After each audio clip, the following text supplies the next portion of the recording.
नमस्कार प्यारे साथियों, कैसे हो आप सब। आई होप आप सभी लोग बेहतर होंगे और आपकी तैयारी एकदम बेहतरीन चल रही होगी। आज के इस वीडियो के अंदर एक ऐसा टॉपिक हम लोग डिस्कस करने वाले हैं। इस टॉपिक के विदाउट आप इस टॉपिक को पढ़े हुए केमिस्ट्री में 70 में 70 स्कोर नहीं कर पाओगे। एक ऐसा टॉपिक है, आप जब केमिस्ट्री का कोई पेपर उठा के देखोगे तो वहाँ पर आपके लिए सबसे ज़्यादा जो इम्पोर्टेंट एक चीज़ रहती है वो रहती है फॉर्मूला, या जिनको हम लोग सूत्र कहते हैं।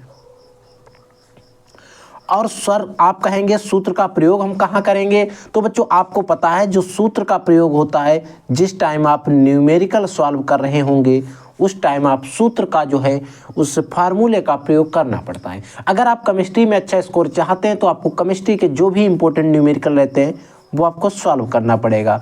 बट आपको न्यूमेरिकल तभी आप सॉल्व कर पाओगे जब उन न्यूमेरिकल्स में आने वाले सूत्र आपको पता होंगे। तो आज के इस वीडियो के अंदर बच्चों हम आपको केमिस्ट्री के 3 ऐसे चैप्टर हैं जो आपका बोर्ड एग्जाम में जहां से आपसे न्यूमेरिकल पूछे जाएंगे केमिस्ट्री के अंदर, इन चैप्टर के जो भी इंपॉर्टेंट सूत्र हैं, फार्मूले हैं, वो आज के इस वीडियो में हम आपको बताने वाले हैं, ताकि जो भी इस क्वेश्चन से, इस चैप्टर से कोई भी क्वेश्चन, कोई भी न्यूमेरिकल अगर फार्मूले से रिलेटेड पूछा जाता है तो आप उसको इजीली से सॉल्व कर पाएंगे। तो देखो बच्चों, पहला हमारा चैप्टर है विलियन, जिसको हम कहते हैं सोल्यूशन। सोल्यूशन में एक टॉपिक आता है मोलरता। अगर किसी क्वेश्चन में मोलरता को पूछ लिया जाता है तो आपको अगर सूत्र पता होगा तो आप इजीली से मोलरता की गणना कर पाओगे, मोलरता का जो वैल्यू है उसे फाइंड आउट कर पाओगे। मोलरता का सूत्र होता है M = W अपॉन में M होता है इंटू B होता है और इंटू में 1000। देखो 1000 यहाँ पर जब रहता है जब जो आयतन होता है, वॉल्यूम होता है, ये ml में होता है। और ये सूत्र आपको किसी बुक में देखने को नहीं मिलेगा, ये सूत्र हमने अपनी तरफ से तैयार किया, सभी चीज़ों को ध्यान में रखें। वैसे मोलरता का सूत्र होता है बिले के ग्राम मोलों की संख्या बटे बिलियन का अणुभार, बिलियन का आयतन जो होता है वो लीटर में होता है। बिले के ग्राम मोलों की संख्या, बिले के जो मोल होते हैं उनकी संख्या बटे बिलियन का जो आयतन होता है वो लीटर में, वो सूत्र होता है। बट यहाँ पर हम आयतन को ml में ले रहे हैं तो ऊपर 1000 से गुणा होती है। और ये सूत्र अगर आप याद रखते हैं तो बिलियन का जो मोलरता वाला कोई भी न्यूमेरिकल आप इजीली से सॉल्व कर पाओगे, क्योंकि जब सूत्र आप देखेंगे बोर्ड के पेपर में तो वहाँ पर ज़्यादातर वैल्यू जो है ml में ही दी रहती है। अब बच्चों अगला आता है मोलरता का। मोलरता को जो है इसका भी सूत्र सेम रहता है। इसमें जो वेट रहता है, यहाँ पर वॉल्यूम की जगह पर क्या रहता है, वेट। और वेट आप बुक वगैरह में देखोगे लिखा होता है किलोग्राम में, तो वहां पर 1000 की आवश्यकता नहीं पड़ती। बट यहाँ पर हम ग्राम में रखेंगे, ऊपर 1000 से मल्टीप्लाई करेंगे और सूत्र आप ये लगाएंगे, आपको मैं कहता हूँ मोलरता का कोई भी न्यूमेरिकल आप इजीली से सॉल्व कर पाओगे। अगला बच्चों है राउल्ट का नियम। राउल्ट का नियम आप लोगों ने पढ़ा होगा और राउल्ट के नियम से क्वेश्चन जो है बोर्ड के पेपर में यहाँ से भी पूछ लिया जाता है। ये होता है P0 माइनस PS अपॉन में, ये P0 रहता है, N अपॉन में N1 प्लस N2 रहता है, N1 small n plus capital N। देखो इसको तो हम कह सकते हैं सिर्फ मोल प्रभाज। इतना क्या है, मोल प्रभाज है।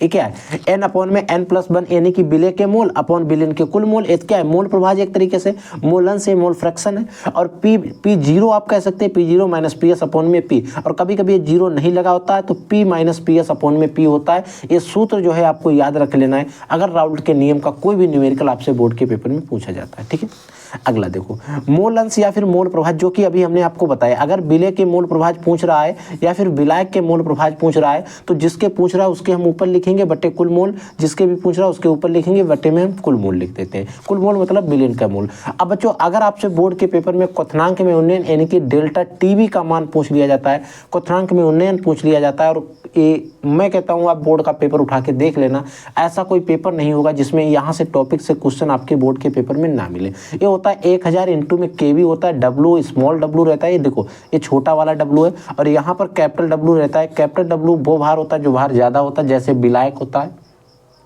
मान लीजिए बिलियन है तो उसमें ये बिले का भार रहता है, विलायक का भार रहता है, इंटू M रहता है जो मोलल होता है।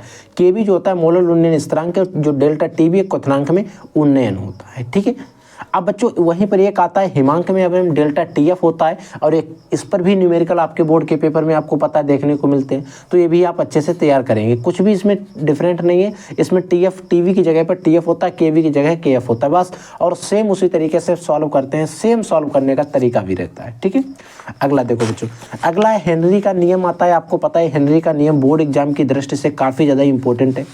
अब बच्चों अगर आपको परासरण दाब निकालना रहता तो आप कौन सा सूत्र लगाते हैं? तो परासरण दाब निकालने के लिए में कई सूत्रों का प्रयोग करना पड़ता है। जैसे एक सूत्र होता है P pi equal to NV upon में RT होता है। इस सूत्र का भी हम प्रयोग करते हैं जब मोल और आयतन दिया रहता है। एक सूत्र है pi equal to C upon CRT है। एक सूत्र CRT जो है इसी से हम बना सकते हैं pi equal to small w upon capital W RV upon में NRT। देखो En जो है इस A क्या है? En है मोल, और मोल कैसे निकालते हैं? भार अपॉन में अणुभार लिखते हैं। तो ये जो आपका En लिखा गया उसके स्थान पर W अपॉन में M लिखा गया है। तो हमें जिस सूत्र की कंडीशन जैसी होती है वहाँ पर हम उस सूत्र का प्रयोग करते हैं। और ये जो अगला चैप्टर है वैद्युत रसायन, इससे जो कुछ क्वेश्चन आते हैं, इससे अगर हम बात करें सूत्र की तो काफ़ी कम सूत्र हैं, बट एक चैप्टर जो है काफ़ी ज़्यादा इंपॉर्टेंट है। सेल का EMF इलेक्ट्रोमैग्नेटिक फोर्स। देखो अगर सेल का EMF निकालना है तो सेल दिखेंगे उसका कैथोड पर कितना है और एनोड पर कितना है, हम उसको माइनस कर देंगे, इजली से सॉल्व हो जाएगा।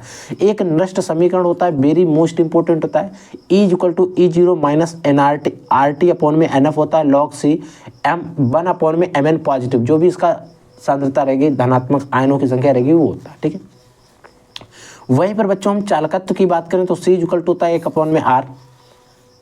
विशिष्ट चालक ठीक है, और विशिष्ट चालकत्व की बात करें के जो एक क्या के जैसा बना है, के नहीं एक्चुअल में क्या है, कप्पा है। L अपॉन में RA रहता है, इंपॉर्टेंट है।